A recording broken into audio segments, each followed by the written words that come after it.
Good morning guys. Pasensya na po kayo na matagal po ako nakapag-upload ng vlog kasi na-busy po ng kaunti. Ngayon ay sasama ako kay mama. Pupunta po kami sa kabilang bundok para magpastol ng aming mga alagang kambing. Ito po yung view dito sa aming paligid ng bahay. Dati dito ko nilagay yung aking mga broiler chicken. But ngayon wala na akong broiler chicken, kaya pinaitlugan ko na lang sa mga native chicken. Ito yung mga alaga naming kambing. Sobrang kukulit nito, pati ito si Coco. Ito yung paborito ng ibon na manatad.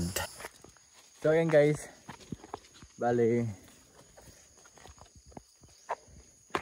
punta ako sa alaga naming baka. Ako yung magpastol. Si mama andun. Doon siya sa kabila, siya yung magpastol ng kambing. Yan, kasama ko dito. Kasama ko dito yung dalawa kong alagang aso. Si Coco at saka si Cooper.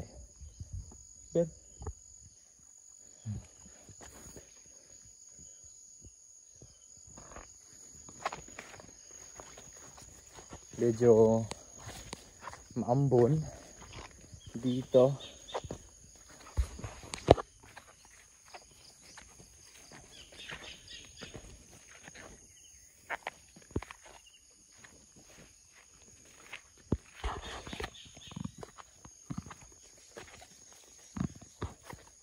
Ganito talaga sa guys sa probinsya.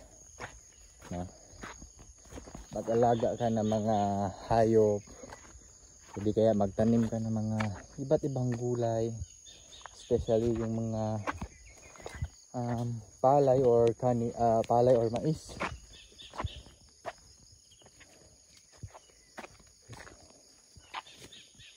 Ito talaga sa probinsya guys. Kapag meron ka talagang mga alagang hayop, ang gagawin mo tuwing umaga ay magpastol. Tapos babalikan mo yan mamayang hapon. Pastol kaya ulit. Napapansin nyo guys, sobrang dami naming alagang aso. Kasi yung mga alagang aso, gamit na gamit talaga kapag magpastol ka ng mga hayop. Punta ka sa bundok, tapos walang mga tao. So kaya ang kasama mo lang is yung mga alagang aso. Pag may ahas, alam mo na ang gagawin. Kasi nakikita yan ng mga aso. Meron nga akong aso na grabe yung mga pang-amoy ng mga ahas, manok, or native chicken.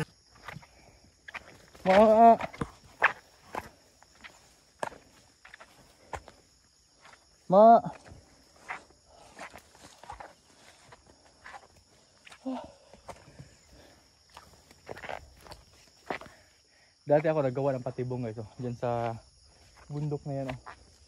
Bali, nakakuha ko ng dalawang nabuyong manok andun sa bahay namin.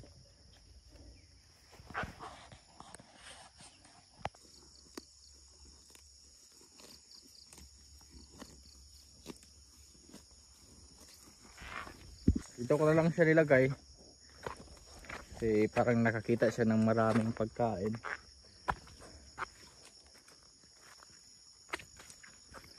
Ang daming tambis dyan Kalimutan ko yung Tagalog ng tambis guys. Kalimutan ko yung pangalan. Nang dahil sa bunga, tignan nyo, nabali. Yan. Dito banda yun, wala talagang kabay-bahay dito. Dati may bahay dyan banda. Kaso wala nang nanirahan.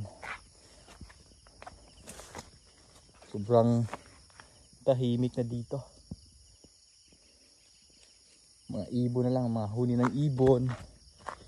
Mga tiktalaok ng mga labuyong manok.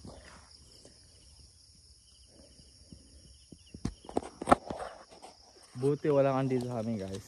Yung naggala-gala ng mga wild pig. Pero may nag-alaga dito ng wild pig sa amin. So walang nakalabas. Sana mayroong makalabas para makarami dito sa gubat yung mga wild pig.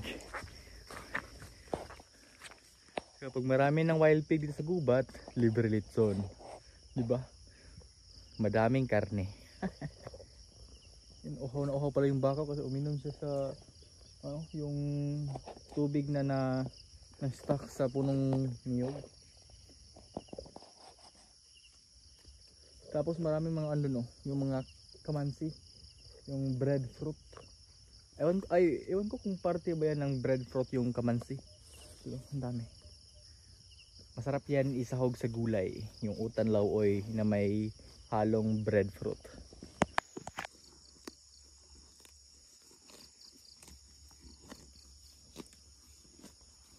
Dito ko na lang siya nilagay kasi parang nakakita siya ng maraming pagkain.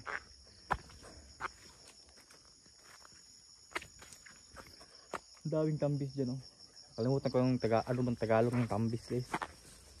Kalimutan ko yung pangalan. Nang dahil sa bunga, tignan nyo, nabali. Yan. Dito banda yun, wala talagang kabay-bahay dito. Dati may bahay dyan banda. Kaso wala nang nanirahan. Sobrang tahimik na dito. Mga ibon na lang, mga huni ng ibon, mga tiktalaok ng mga labuyong manok.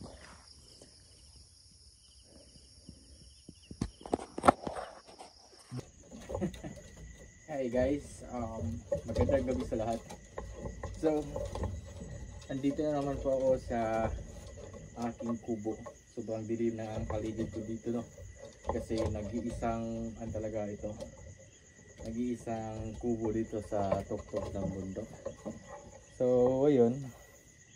Napakadaming, guys, napakadaming, ang tawag namin dito sa amin, anay na itim. Ewan ko kung anong tawag dyan sa amin. Andali, kunin ko muna si Kuko. One, two, three, one.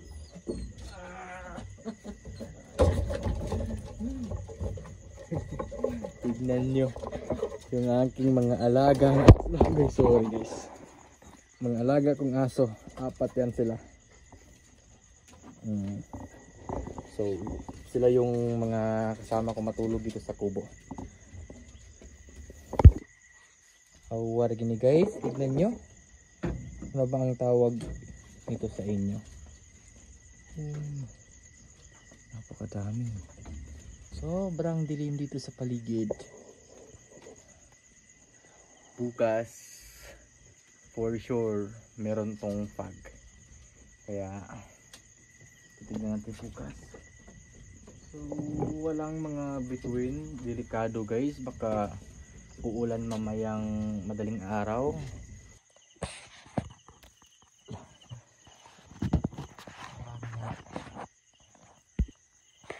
Update guys, naku, napakadaming buwas guys.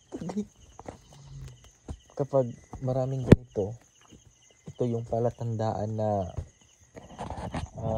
may ulan mamaya na malakas. Basta may ulan na paparating guys. Ito yung tinatawag na buwas. Pero hindi ako mag-aalala kasi may aso naman ako ditong nagmukbang ng buwas. Go pukpok, go pukpok. Pukbangin mo yan lahat, pukpok. Napakadami niyan, pukpok. Yan, nalilito na siya kung ano yung unahin.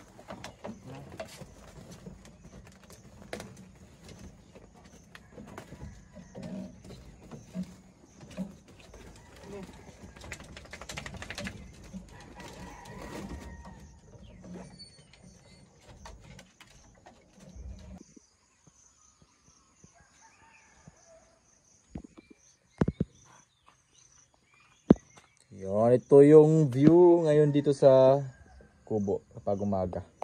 Then kahapon nakakuha na ko ng maraming kahoy para doon sa bahay. Yan. Malalaki na po yung mga kahoy dyan sa baba. Tapos alam niyo naman, tag-ulan na guys, tag-ulan. So yung mga cosmos ay tumubo.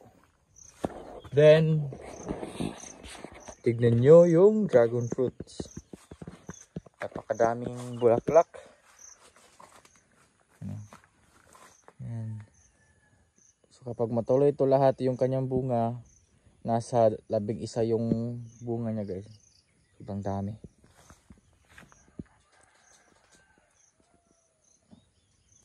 Ang ganda ng kanyang bunga. Pagkaganda, tapos may may bago pang sumibol na bulaklak doon. So yung view,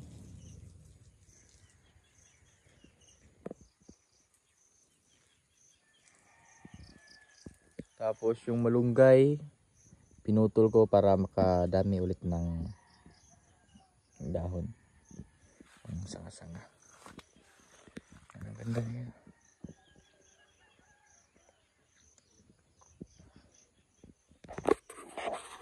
Makakain ulit ako ng dragon fruits.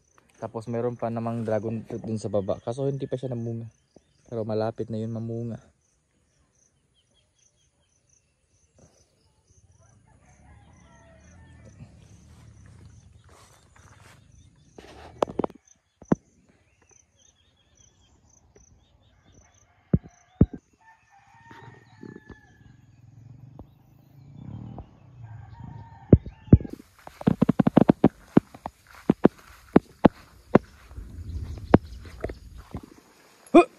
Stop!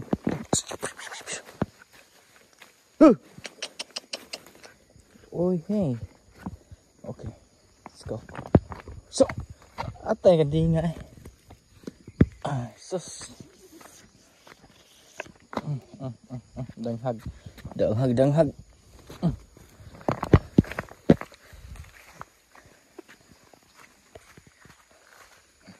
Iwan ko lang dito yung aking sabon. Kasi dyan ako maligo. Pastol ko muna yung mga alaga kong kambing.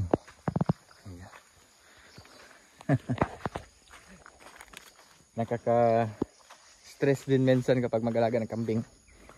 Kaya tinatawag ko yung iba danghag. Kasi yung lobid nila minsan nakaipit sa bato.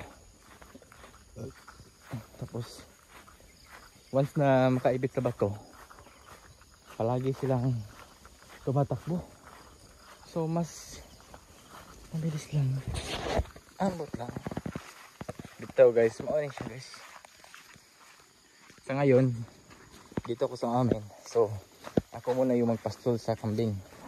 Kasi dati nung wala ko dito sa amin, bali si mama ang magpastol ng mga kambing. So yung isa may naiwan dun sa bahay, isang kambing. Kasi kabago-bago pa lang yun ng anak.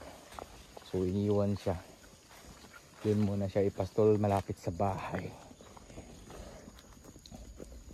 Oo, dali.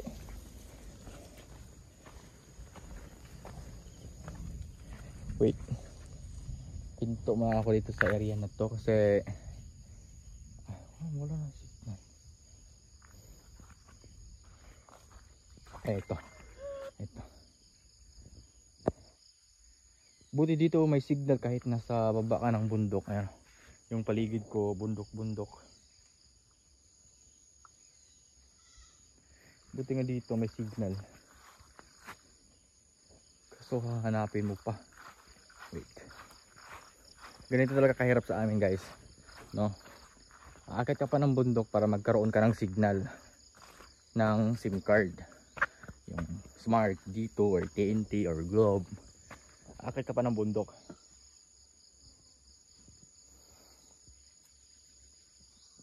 Ano? Nahihirapan sa pag-send. Kasi bihira lang talaga yung signal.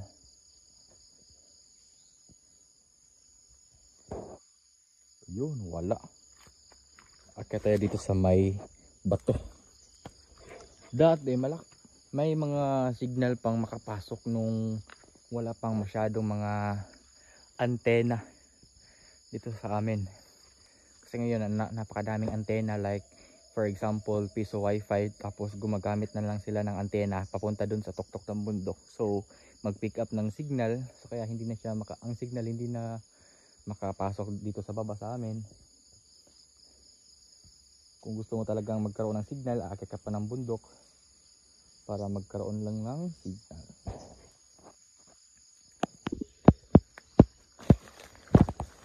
Tignan nyo yung aking nakita. Taklong. Nandito pa sa ilalim. Bali dalawa sila. Ay tatlo pala andun to. Daming taklong ah. sa isang puno lang, 3 laman ng taklong. Maganda kasi ngayon kasi umaambon at saka malamig. Kaya maraming mga taklong na nakagapa ngayon sa mabababang puno.